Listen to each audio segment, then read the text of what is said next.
Good morning, students. Today we shall discuss about crystalline solid. In previous lecture, we have discussed about types of solid, and we know that there are two types of solid. First one is crystalline, and the second one is amorphous.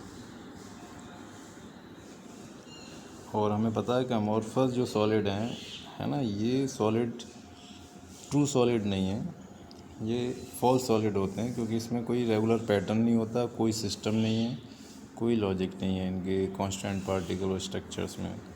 लेकिन जो crystalline solid हैं, है ना, ये true solid है, और इसमें जो कांस्टेंट पार्टिकल हैं एक रेगुलर फैशन में, रेगुलर पैटर्न पर अरेंज होते हैं, इनकी एक ज्योमेट्रिकल शेप होती है। हमें पता है science is the study of the systematical and logical knowledge. तो इस वजह से इस चैप्टर में हम जो यहाँ से आगे पढ़ेंगे मोस्टली किसके बारे में पढ़ेंगे, क्रिस्टलाइन सॉलिड के बारे में। ठीक है। अच्छा, क्रिस्टलाइन सॉलिड को जब हम बात करते हैं इसकी क्लासिफिकेशन की, तो क्रिस्टलाइन सॉलिड को 4 कैटेगरीज में हम कैटेगराइज कर सकते हैं। First one is ionic solid, second is covalent solid,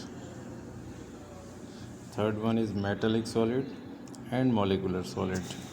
molecular solid की भी बात करें तो उसको भी हम फर्दर 3 कैटेगरीज में डिवाइड करते हैं, non polar, polar and hydrogen bonded. ठीक है।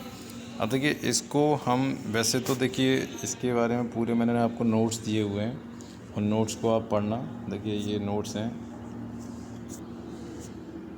जैसे आयनिक सॉलिड हैं इनके ये पॉइंट्स हैं 1 2 3 4 5 6 7। इसी तरीके से मेटेलिक सॉलिड्स के पॉइंट हैं, कोवलेंट के हैं, है ना, मॉलिकुलर्स के हैं। लेकिन मोस्टली जो चीज़ें हैं वो हम पहले जो लास्ट क्लासेस हैं 11th में हम इनको डिस्कस कर चुके हैं, जो मॉलिकुलर बॉन्डिंग है उसके बारे में जान चुके हैं। यहाँ पर हम जो बात करेंगे आज, इनकी जो मेन करेक्टरिस्टिक फ़ीचर हैं जिससे एक दूसरे से डिस्टिंगाइज होते हैं, है ना, उनके बारे में हम बात करेंगे। तो first one is ionic solid. तो आयनिक सॉलिड जो है ये हमारा कैसे बनता है, इसमें जो यूनिट होती हैं, कॉन्स्टिट्यूटिंग यूनिट हैं, those are cations and anions, है ना। जैसे आपने देखा कि ये एक शेप है किसी क्रिस्टलाइन सॉलिड की, और वो कैसा है, आयनिक सॉलिड है ना। तो उसमें यहाँ पर जो पॉइंट्स होंगे इस जगह पर, जिनसे मिल कर के ये बना हुआ है ना, वो जो हमारी यूनिट होगी वो यूनिट कैसी होगी, वो कैटायंस होंगे। यहाँ पर कैटायन होगा, इधर कैटायन होगा, या एनायन, या anion, anion cation, anion cation, इस तरीके से वो रिपीट होकर के पूरा एक रेगुलर फैशन में, है ना, जैसे ब्रिक अरेंज रहती हैं उस तरीके से अरेंज होकर के आयनिक सॉलिड को बनाते हैं। और हमें पता है कैटायन और एनायन है उनके बीच में जो बाइंडिंग फोर्स होता है वो फोर्स कौन सा है, इलेक्ट्रोस्टैटिक फोर्स। इनके एग्जाम्पल क्या हैं, NaCl, magnesium oxide, sodium chloride और मैग्नीशियम ऑक्साइड। फिजिकल नेचर इसका क्या होगा, hard and brittle. Ionic solid हमारे हार्ड होते हैं, जैसे NaCl है उसको आप, है ना, जब हैमराइज करेंगे तो वो पाउडर फॉर्म में कन्वर्ट हो जाता है। इस प्रॉपर्टी को हम बोलते हैं ब्रिटलनेस। नेक्स्ट प्रॉपर्टी है इलेक्ट्रिकल कंडक्टिविटी।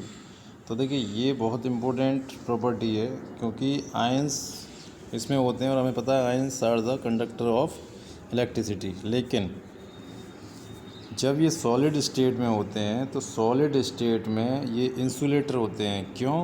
क्योंकि आयंस फ्री नहीं होते हैं।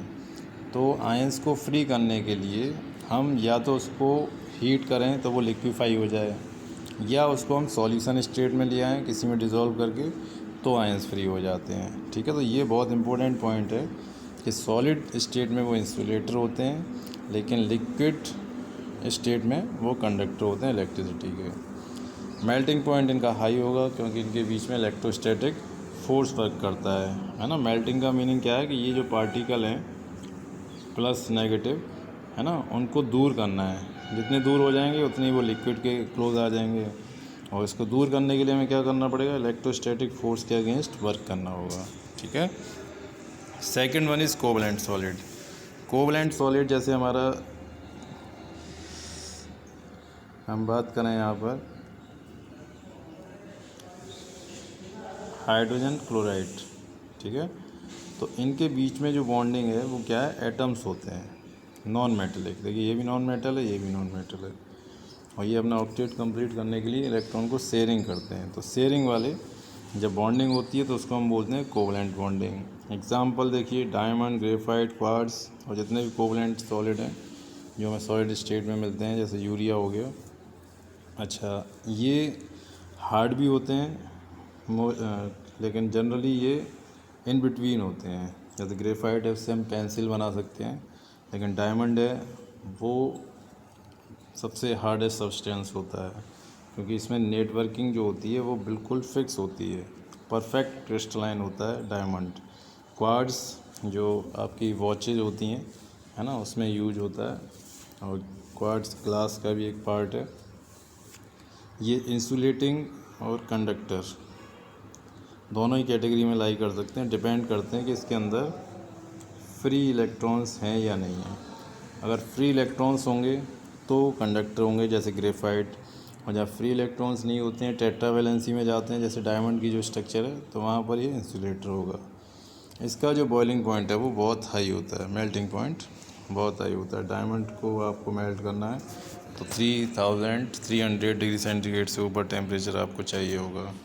तो आयनिक और कोवलेंट में देखिए मेजर डिफरेंस क्या आया, कांस्टेंट पार्टिकल्स इसमें आयंस होते हैं, इसमें एटम्स होते हैं। यहाँ आयनिक बॉन्ड होता है यानी इलेक्ट्रोस्टैटिक फोर्स, यहाँ कोवलेंट फोर्स होता है।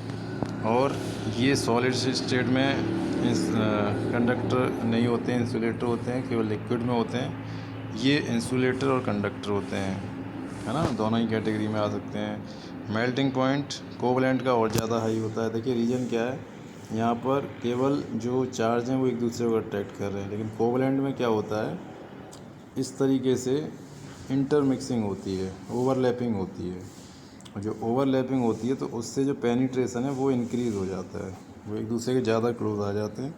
इस वजह से उनको ज़्यादा दूर ले जाने के लिए हमें बहुत हाई टेम्परेचर चाहिए होता है। Third one is metallic solid. देखिए आयरन, कोबाल्ट, कॉपर, जिंक, ये सब हमारे मेटल्स हैं, है ना, सॉलिड स्टेट में आपको मिलते हैं। हार्ड होते हैं, लेकिन एक प्रॉपर्टी मेलेबल और डक्टाइल होते हैं, इनसे हम वायर बना सकते हैं और थिन शीट बना सकते हैं। कंडक्टर होते हैं सॉलिड एंड मोल्टन स्टेट में, है ना, ये दोनों ही स्टेट में क्या होंगे, कंडक्टर होंगे, और इनका मेल्टिंग पॉइंट भी हाई होता है। जैसे आयरन को हम मेल्ट करें तो 1300 to 1400 डिग्री सेंटीग्रेड टेम्परेचर चाहिए। इसके अंदर मेटलिक बॉन्ड्स होते हैं। और देखिए ये बहुत इंपॉर्टेंट एक टर्म आ गया कि इसमें जो कांस्टेंट पार्टिकल्स हैं वो क्या होते हैं, कर्नेल्स। कर्नेल्स क्या होते हैं समझिए, ये हमारा एक मेटल का एटम है, यहाँ पर एक न्यूक्लियस है, इसके बाहर एक इलेक्ट्रॉन है, ठीक है। इलेक्ट्रॉन क्या कर रहा है, रोटेट कर रहा है इसके चारों ओर। जब इलेक्ट्रॉन रोटेट करता है ना, और ये यहाँ पर क्या न्यूक्लियस है, ये क्या है न्यूक्लियस।